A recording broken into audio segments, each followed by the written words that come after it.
ही है कि जेब खाली हो फिर भी मना करते नहीं देखा, मैंने पापा से अमीर इंसान नहीं देखा।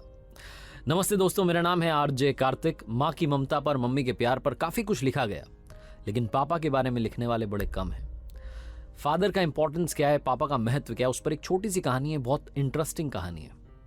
एक लड़का जो इंजीनियरिंग की तैयारी कर रहा था, उसे उसके फादर हमेशा कहा करते थे कि बेटा फोकस करो, पढ़ाई करो, इंजीनियरिंग की तैयारी करो, बड़ा इंजीनियर बनो। लेकिन उस लड़के की सिर्फ एक विश थी, उसे बाइक चाहिए थी। वो अक्सर अपने फादर से कहता था, मेरे दोस्तों के पास में गाड़ी है, गाड़ी से कोचिंग आते हैं, मैं पैदल पैदल जाता हूँ, क्या चल रहा है पापा। बहुत बार वो अपने फादर से डिबेट करता था, बहस करता था। एक दिन उसके फादर ने उसको काफी कुछ सुना दिया, डांट दिया कि तुम्हें पता नहीं है कैसे मैं घर चला रहा हूँ, ये वो। लड़के का दिमाग ठनक गया। वो होता है ना, आजकल यंगस्टर को बड़ी जल्दी गुस्सा आया, तो उसे लगा कि पापा कुछ तो भी बोलते रहते। उसने डिसाइड कर लिया कि वो आज ही ये घर छोड़ करके चला जाएगा, इस फैमिली में रहना नहीं उसको, गलत लोगों के साथ में रहने लग गया। पता नहीं क्या उसके दिमाग में चल रहा था। उसके फादर बाहर गए थे मार्केट, मम्मी भी साथ में गई हुई थी। लड़का अकेला था, उसके दिमाग में सब चल रहा था। उसने डिसाइड किया बाहर चलते हैं, छोड़ देते हैं। तभी उसने देखा कि फादर जो थे वो पर्स ले जाना भूल गए थे। उनका जो पर्स था वो टेबल पर रखा था। उसने कहा बस पैसे भी तो चाहिए, लेकर के चलते हैं, बहुत माल छुपा रखा है। उसने वो पर्स अपनी जेब में रखा और जल्दबाजी में पापा के जूते पहन लिए और जूते पहन के निकल पड़ा।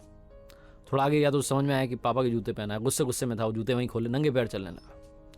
पैर में कांटा चुभ गया, तब भी चले जा रहा था, बड़बड़ा रहा था, मेरे पापा ऐसे वैसे, बेकार आदमी है, ये है वो है। घर पे मुझे एक मेरी विश थी, वो भी कंप्लीट नहीं कर पा रहे। बहुत कुछ सोच रहा था। उसके पैर में से खून बहने लगा, उससे दर्द होने लगा, तो उसने सोचा थोड़ा आराम कर लेते हैं सड़क किनारे। थोड़ा सा रुका तो उसे याद आया कि पर्स भी तो लेकर आया है, पर्स में माल होगा, अस्पताल जाकर के चेक करा लेते हैं हॉस्पिटल में, और पैर ठीक कराते हैं, उसके बाद में जो पैसा है इसको उड़ाते हैं। वो ये सब सोच रहा था।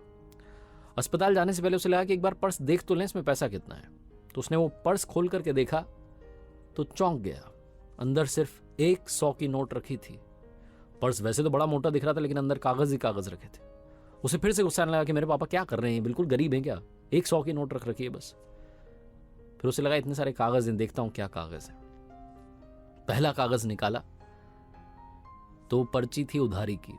उसके फादर ने उनके दोस्त से 40,000 रुपए उधार लिए थे लैपटॉप खरीदने के लिए। वो लैपटॉप जो 1 साल पहले से लड़का जिद करा था, पापा दिलाओ पापा दिलाओ।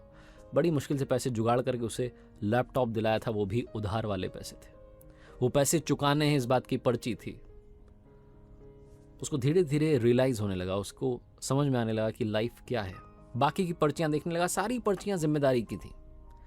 किसी में बिल था, लाइट का बिल था, कोई टेलीफोन का बिल था, ये था वो था, राशन का। वो देखता जा रहा था कितना खर्चा हो रहा है हमारे घर में, और मेरे पिताजी सब संभाल रहे हैं। धीरे धीरे जो उसका गुस्सा था वो शांत होने लग रहा था, और फाइनली उसके हाथ में एक ऐसी पर्ची आई जो उधारी की पर्ची नहीं थी, वो एक अखबार का छोटा सा विज्ञापन था, जिसमें लिखा था कि पुराना स्कूटर बेच करके नई बाइक ले जाएं। लड़के को समझ में आ गया कि उसके पापा बाहर क्यों गए हैं, और आज ये बाइक वाला झगड़ा इतना बढ़ क्यों गया। वो कह रहे थे ना कि मैं कैसे घर चला रहा हूं तुम्हें पता नहीं है। उस लड़के को याद आने लगा कि उसके पिताजी वो जो पुराना स्कूटर है, जिससे वो उसे स्कूल छोड़ने के लिए जाते थे, ट्यूशन छोड़ने के लिए जाते थे, जिसके साथ बहुत सारी यादें जुड़ी हैं, वो इकलौता स्कूटर जो घर की सारी ज़रूरतें पूरी करता है, उसे शायद बेचने के लिए गए ताकि मेरे लिए बाइक खरीद सकें। उसकी आंखों से आंसू बहने लगे। वो दौड़ने लगा वापस अपने घर की तरफ। पैर में कांटा चुभा है, खून बह रहा है, बहने दो। दौड़ करके घर पहुंचा तो वहां फादर नहीं थे, मम्मी भी नहीं थी, मार्केट गए हुए थे। वो जो अखबार का विज्ञापन का टुकड़ा था उसमें पता देखा, और उसी पते पर फटाफट से पहुंच गया। देखा तो पापा वहां पर बात कर रहे थे, स्कूटर बेचने की तैयारी चल रही थी। उसने पिताजी के पैरों में गिर करके माफी मांग ली कि पापा नहीं, स्कूटर मत बेचिए, मैं एक दिन इंजीनियर बनूंगा, कमाल का बनूंगा, और बहुत सारा पैसा कमाऊंगा। ये दिन वापस नहीं आने दूंगा, आप प्लीज ये स्कूटर से वापस चलिए ना, घर चलते हैं, इसके साथ बहुत यादें जुड़ी है, इसको घर में ही रखना है।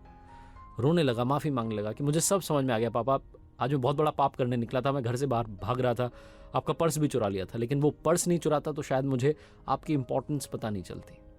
छोटी सी कहानी, लेकिन यही सिखाती है लाइफ में। बस ये याद रखिएगा कि इस दुनिया में सबसे अमीर इंसान कौन है।